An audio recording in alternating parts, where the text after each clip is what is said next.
እሱ ፈልጌ ነው የመጣሁት። ጥሪልኝ። ውይ ገኒ፣ የኔ ናታን የለም ወጥቷል። ስልክ ደውይለት። የምለውን ስለሚያውቅማ ስልኬን አያነሳም። ቢያነሳ ለምን እዚህ እመጣለሁ? እዛው አናግረው ነበር። ችግሩ ግን ይህን ስልክ አያነሳም። ኧረ ገኒ ቆይ ትንሽ ለመረጋጋት ሞክሪ። እንዴ ዛሬም እኮ ያውነሽ። ኤፍራታ ዝም በይ። ልጄ ነፍሱ እስኪወጣ እህል እንኳን ይብላ ይብላ ሳቅ ነው በዛው ያስቀረው። እንዴ ገኒ ተይ እንደዚህ አትሁኝ፣ ተረጋጊ። ምንም ካላጠፋ እኮ መለቀቁ አይቀርም። ካጠፋ ደግሞ ይቀጣል። ኧረ እባክሽ ማን ሳይጠፋ የተቀጣውን እኔ ልጅ ለህጉ የሚበረታው? እሪ ብዬ ብጮህ መቼ ወስደው ነበር? ይበለኝ። እኔ ነኝ ዝም ብዬ ልጅን ያስወሰድኩት። አሁን ቶሎ ደውዪ ብያለሁ። ኧረ ገኒ እባክሽን ተረጋጊ። እንደዚህ አትሁኝ። እንዴ ያው መውጣቱ አይቀርም እኮ ደግሞ ትንሽ ቀን መማር አለበት። በቃ ተይ እንጂ አንቺ ታጠፊ የገዛ ወንድምሽ የዛኔ ተናግሮሻል?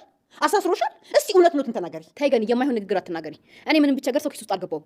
እሱን ታዩ። ምን ማለት ነው ገኒ? ቆይ እንዴት እንደዚህ ታያለሽ? ያፈር ነገር ነሽ። ፊት ለፊትሽ ማን እንደቆመ ይገባሽ አይመስለኝም። ሁለት ማሰብ የማይችሉ ሰዎች እንደቆሙ ብቻ ነው የሚታየኝ። ስኪ አንቺ ተረጋጋ። ማግኘት የምፈልገው ነገር የምናገኘው እንደዚህ አይደለም። መረጋጋት አለ። ሁሉንም ነገር አንድ ባንድ ሰምቻለሁ። እንዴት እንደዚህ ያደረግክ ምናምን ብዬ አልወቅስም። ቆይ ምን ቢቸግር ነው እንደዚህ እያደረክ ያለው? ቆይ እንዴት አስበው ነው ይህ ሀሳብ ራሱ ይመጣል? እባክህ ራስህን እንደ ጻድቅ አትይ። አንተም እኮ ምን አይነት ሰው እንደሆንክ እናውቃለን አይደል? ይኸውልህ ስማኝ፣ የራስን ጥፋት ለማስወገድ ብለህ እንደዚህ አትበል። እኔ ጥፋት ባጠፋም እንዳንተ ጥሩ ሆኛል ኖርኩ። ማለትማ መጀመሪያ ምን እንዳንተ ጥሩ አልነበርኩ። ስለዚህ በእኔ ጥፋት ያን ያህል የሚደነግጥ ሰው አይኖርም።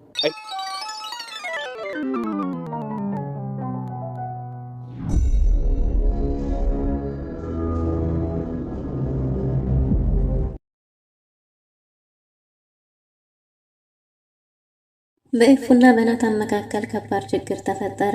ሀኒን ለረጅም ጊዜ እያወራት እንደነበርና የጽሁፍ መልእክቶቹን የሀኒ ፎቶ ሳይቀር ኤፉ ተመልክታለች። በዚህን ጊዜ ማመን አለማመን ውዝግብ ውስጥ ገብታለች።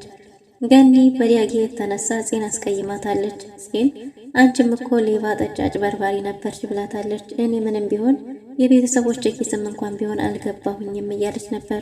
እሱን ተዩ ሚስጥር ሆኖ እንጂ ከአንቺ የባሰበት አልነበረም ብላ በጣም አስከፍታታለች።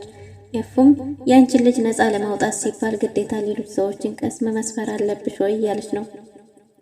ያኔት ኤፉን ልጅ አግተዋለች። ወይዘሮ ሉሊትም ከቃል ጋር በገንዘብ ተደራድራለች። 2 ሚሊዮን ብር የኤፉን ልጅ አሳልፋ እንድትሰጠው ተደራድራለች። ቃልም ይህን ልጅ እኔ በገንዘብ ልደራደርበት ወይ ልሸጥበት አይደለም የያዝኩት፣ ብዙ ዋጋ የከፈልኩለት የልጁን መኖር ስለምፈልገው ነው። ስለዚህ በሱ እስከመጣች ድረስ እንዲጨክን ታስገድጅኛለሽ እያለ ነው። ወይዘሮ ሉሊትም ያሰበችው እቅድ ከሽፎባታል። ያኔት ልጁን ይዛ አላቅልሽም ብላ ክዳታለች። ያኔትንም ቃል አክቷታል። ወይዘሮ ሉሊትም እኔ ማሳመን እችላለሁ ብላለች። ምን ሊፈጠር ይችላል? ሰላም ሰላም! ውድና የተወደዳችሁ ውድ ቤተሰቦች እንደምን አላችሁ? ያላችሁበት የዓለም ዳርቻ ሰላማችሁ ብዝት ተረፍ ይበል እያልን በአዲስ መጥተናል። በቅንነት ላይክ፣ ሼር፣ ሰብስክራይብ እያደረጋችሁ ቤተሰብ አድርጉን። የዲያጊ ነገር ቤተሰቡን በሙሉ ግራ ገብቶታል። ዲያጊ ከዚህ በፊት ሲታወቅ ለእናቱ ትሁትና አዛኝ፣ ታዛዥ፣ መልካም ልጅ ነበር። ግን ደግሞ ለፂ ላይ የግድያ ሙከራ ካደረገ በኋላ የበለጠ እንግዲህ ከባድ ችግር ውስጥ ገብቷል። ራሱን ከተጠያቂነት ስሜት ለማውጣት ስሜቱን ለመደበቅ ሲል የተለያዩ ሱሶችን ጀምሯል። ይበልጥ ደግሞ ዲያጊን እንዲህ እንዲጠፋ ያደረገው የቁማር ጨዋታ ሱሱ ነው። በቁማር ጨዋታ እየተበላ ብዙ ዳዎችን በገባ ጊዜ አማራጭ ያደረገው እንግዲህ ስርቆትን ሆኗል ማለት ነው። ዲያጊ ለመጀመሪያ ጊዜ ሂዶ ከእህቱ ቤት ሰርቆ ቢመጣም ናታን በዛን ጊዜ ለማስደንገጥ ሞክሮ ነበር። ግን ደግሞ ገኒ ልጄን እባክህ አትጉዳብኝ እያለች ነው። ገኒ ያ መልካም የነበረው ልጅን ምን ገጥሞት ነው እንዲህ የሆነው እያለች በጣም ግራ ተጋብታለች። በስተመጨረሻም ይሄ ሁሉ አልበቃ ብሎ እሷንም ገፍትሮ ጥሎ የእናቱ መውደቅ የእናቱ መሞት ምንም ሳይመስለው ተረግጦ ጥሏት ሂዷል። ከዛም ብዙ ስልኮችን ሰብስቦ ሰርቆ መጥቶ ነበር። በዚህን ጊዜ እነዛን ስልኮች ይዞ ናታን አግኝቶት ነበር። ናታንም ሲያገኘው ለጊዜው ደንገጥ ቢልም ግን ደግሞ ናታንን ይሄ የራሴ ስልክ ነው፣ በእኔ ስልክ ማንም ሰው አይመለከተውም ብሎ ለማሳመን ሞክሯል። ግን ደግሞ ናታን ባህሪውን ስላወቀ የሚውልበትን ይመለከት ስለነበረ ናታን ስለሚከታተለው ማለት ነው እንግዲህ ዲያጊን አንጠልጥሎ ወደ ገኒ ወስዶት ነበር። ገኒንም ይሄውና ልጅሽ እኔ እንዳልቀጣው ስትከላከይለት የነበረው ኤፉንም ደግሞ ለሱ ብለሽ ስንት መራራ ቃላቶችን ስትናገርኝ የነበረው ወንድምሽ ይሄውና ተመልከቶ ሲል ሻንጣ ሙሉ ሲዘረገፍ ሁሉም ስልኮች ነበሩ። እናም በዚህን ጊዜ ናታን ዲያጊ ፖሊስ ጣቢያ ሄዶ መገረፍ ይኖርበታል። ፖሊስ ጣቢያ ሄደ ስትገረፍ እውነታውን ትናገራለህ እያለው ነው። ዲያጊ እውነቱን እያወቀው ራሱ የተሰረቀ መሆኑን ቢያውቀውም ግን ደግሞ ለመካድ ሞክሯል። አይ በጭራሽ ይሄ እነዚህ ስልኮች የኔ ናቸው እያለ ነው። ገኒም እንዴት እንደዚህ ታረገኛለህ? ታዋርደኛለህ? በሰው ፊት እንዴት ታቀለኛለህ? እያለች ነበር። ዳጊ የእሷ መቅለልም ሆነ መጮህ ምንም ግድ ሳይመስለው ስልኩ የራሴ ነው በእኔ አይመለከታችሁም የማለት ደረጃ ላይ ደርሷል። በዚህን ጊዜ ናታን አንጠልጥሎ ፖሊስ ጣቢያ ወስዶታል። ገኒ እባክህ ልጅን አትውሰድብኝ እያለች እያለች ነበር። ነገር ግን መቀጣት አለበት ብሎ ስላሰበ ናታን ማናቸውንም ሳይሰማ ፖሊስ ጣቢያ ወስዶ አሳስሮታል። በዚህን ጊዜ ገኒ በናታን ላይ ጥላቻ አድሮባታል። እንዴት እህቱ እንደዛ ስትሆን ስትጠጣ፣ ስትሰክር፣ ስታመሽ፣ ስትመጣ፣ ስትሳደብ፣ ስታመናጭቅ ማንም ሰው የተናገራት አልነበረም። እንዴት አሁን በእኔ ልጅ ላይ ሲሆን ህጉ ተፈጻሚ ይሆናል? እንዴት በልጅ ላይ ይጨክንበታል? እያለች ገኒ እንግዲህ በናታን ላይ ያላት እምነት ጎሏል፣ ተሸርሽሯል ማለት ነው። ምክንያቱም ከነ ሌብነቱ እናት አይደለች ልጇን ሸሽጋ ደብቃ ማኖር ትፈልጋለች እና እንዴት ያሳስርብኛል ብላ ሌሊቱ ነጋ አልነጋ ብላ ወደና ኤፉ ቤት ሄዳለች። ናታን በተደጋጋሚ ስልክ ስትደውልለት ልትለው የሚችለውን ስለሚያውቅ እሱም ተናግሮ እሷን ላለማስቀየም ስልክ እያነሳላት አልነበረም። በዚህን ጊዜ በጧቱ ወደና ኤፉ ቤት ሄዳለች። ከዚህ ጋር ሄደው ሰላም ገና ሳይባባሉ ነበር። ናታን የታለ? ናታንን ጥሪልኝ እያለቻት ነበር። ኤፉም አረ የኔ ናታን ቤት የለም ሞቷል፣ ስልክ ደውይለት፣ ምን ሆነሽ ነው? ተረጋጊ እያሏት ነበር።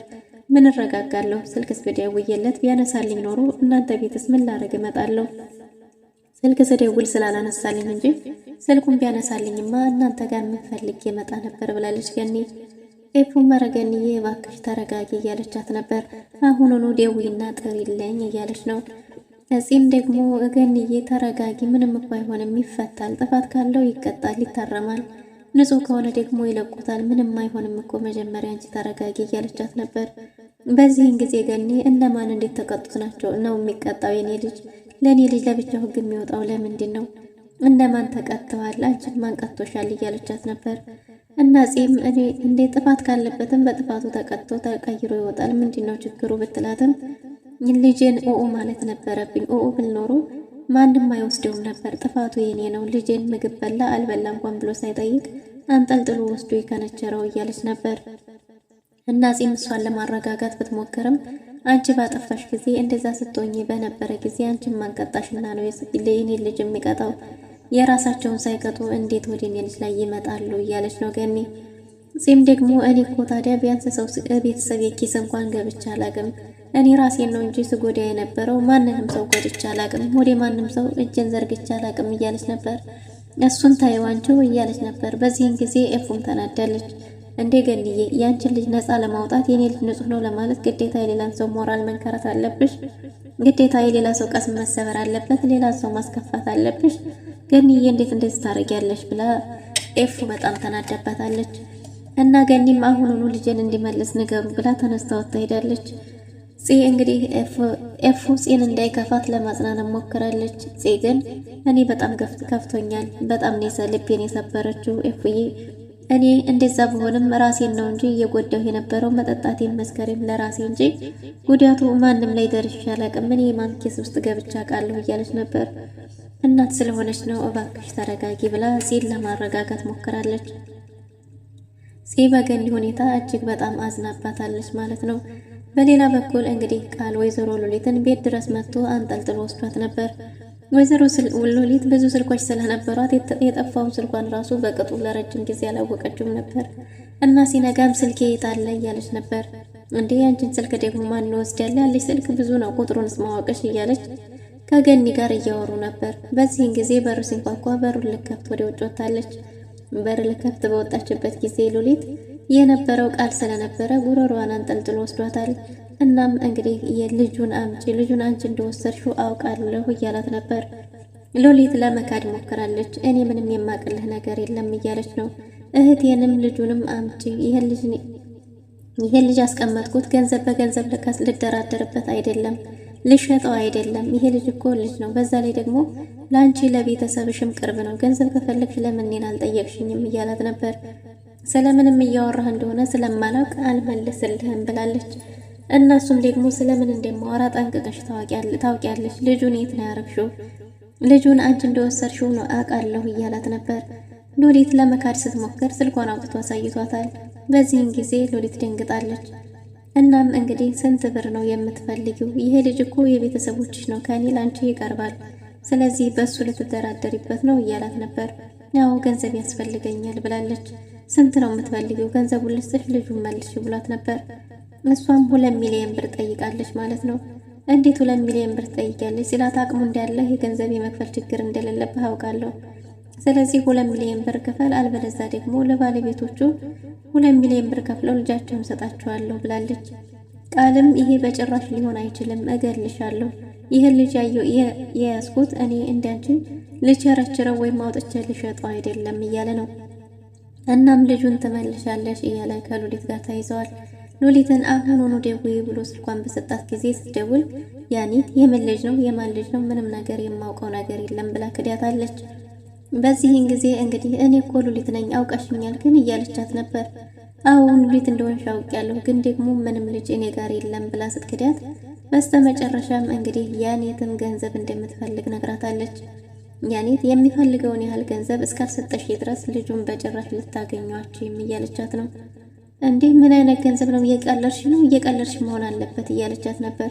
በጭራሽ ቀልድ እንዳልሆነና እውነት እንደሆነ ልጁን ከፈለገችው የምትጠይቃትን ያህል ገንዘብ እንዲሰጣት ጠይቃት ስልኩን ጆሮዋ ላይ ዘግተዋለች። በዚህን ጊዜ ቃል ያኔት እንደሆነች ሲያቅ እንዴት የተረገመች ናት አገኛታለሁ ብሎ ስልኩን ከእጇ ላይ ነጥቋት ሄዷል።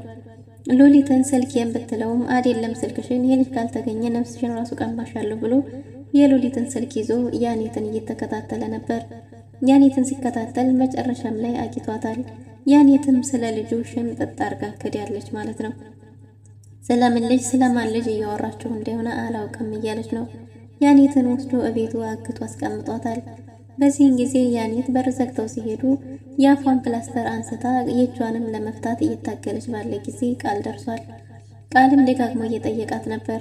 ስለ እህቱም ሆነ ስለ ልጁ ምንም የምታውቀው ነገር እንደሌለ በተደጋጋሚ ነግረዋለች።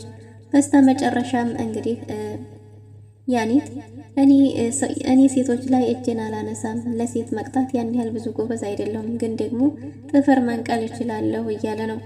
እናም እንግዲህ ይሄ ሁሉ ነገር ሲፈጠር ያኔት አላምንም ምንም የማውቀው ነገር የለም ብላ ሸምጥጣለች።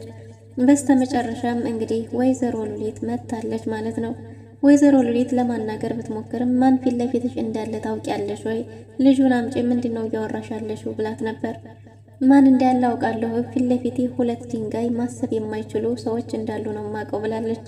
በዚህን ጊዜ ቃል ስሜታዊ ሆኖ ያኔትን ሊመታት ሲል አይ መምታት የለብህም፣ በዚህ መልኩ የምንፈልገውን ልናገኝ አንችልም፣ አንድ ጊዜ አንተ ውጭ ጠብቅ እኔ ላናግራት ብለው ነበር። ቃልም በጭራሽ ማውራት ያለባችሁን ነገር ፊት ለፊቴ እንጂ ከጀርባዬ እንድታወሩ አልፈቅድም ብሏል። ነገር ግን አይ 5 ደቂቃ ብቻ በዚህ ሁኔታ ሊሆን አይችልም፣ በእንደዚህ ማስመለስ አችልም ብለዋለች። እንግዲያስ 5 ደቂቃ ብቻ ሰጥቻችኋለሁ ብሎ ያኔት ጥሏቸው ወጥቷል። ወይዘሮ ሉሊትም ያኔትን ለማናገር እየሞከረች ነው። በሌላ በኩል ለአቤል ደውላለታለች። አቤል ቤት ውስጥ ቁጭ ብሎ እየጠበቀ ነበር። በዚህን ጊዜ ገኒ ወደ ቤት ስትመጣ እንደ ገኒዬ የት ሄዳችሁ ነው? ቤቱ እኮ ክፍት ነበር እያላት ነበር።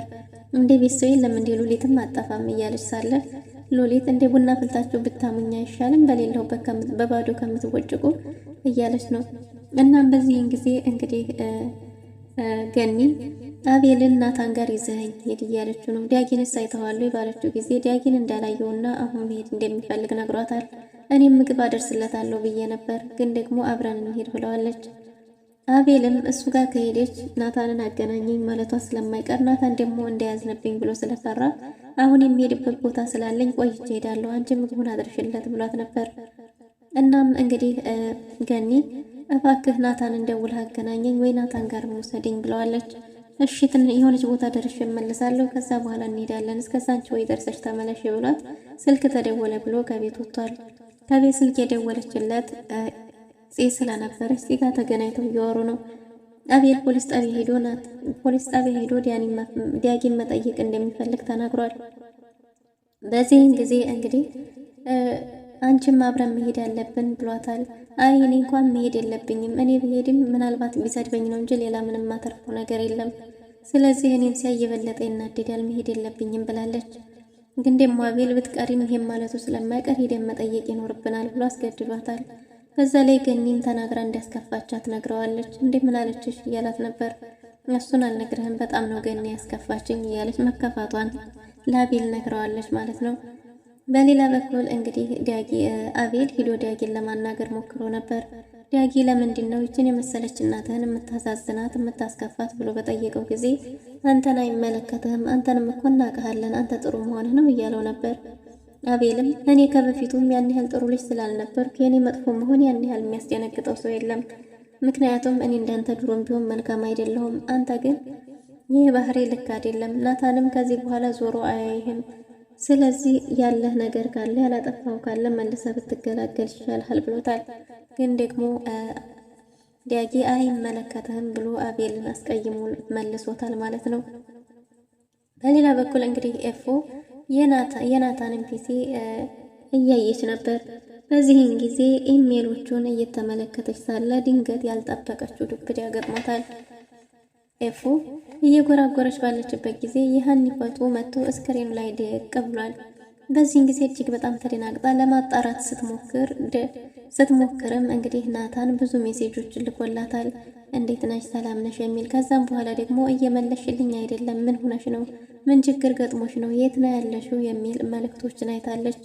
ኤፉ ባየችው ነገር እጅግ በጣም ተደናግጣ ግራ ተጋብታለች። ውድና የተወደዳችሁ ለዛሬ የነበረን ቆይታ ይመስል ነበር። መልካም